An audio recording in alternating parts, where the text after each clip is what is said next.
You guys, I just watched a video with a woman saying that, because of like all the women that got like murdered on dates, that's why they can't do like movie night at like 9 p.m. as a first date.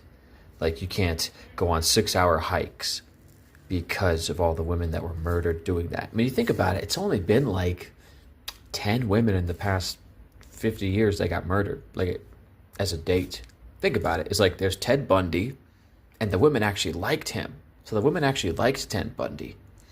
And then there's probably like a handful of other people. You hear about the Zodiac killer, people who would go up to someone on like in a car at Lover's Lane, staring at the city from the mountaintop. That guy got, they got killed. I think it was both of them that got killed. So it's not even just the guy that got killed, it's, the woman. It's also the guy. Anyways, if you think about it, it's like, okay, so a few people got killed over the past like 50 years. So now every single woman is cautious.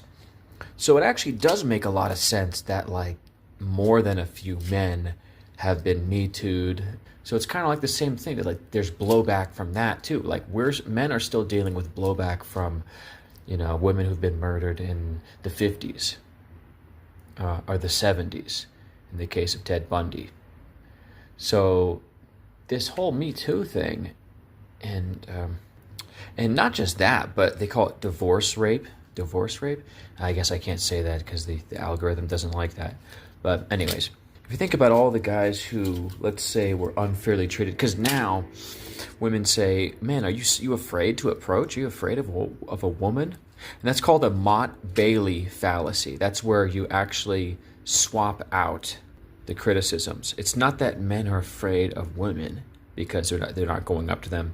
It's because the system has now backed women at the expense of men. Like I said, with divorce, the woman might get 70% of the man's net worth.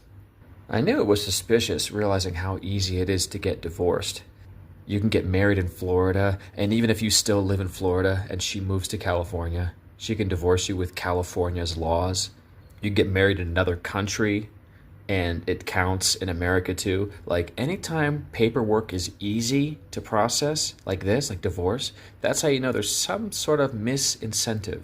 But it's just interesting. I find there's a similarity between a few people getting murdered and now women don't like trust men anymore as a grand scale, and now finally there's like a reverse for that for men, why men don't approach women.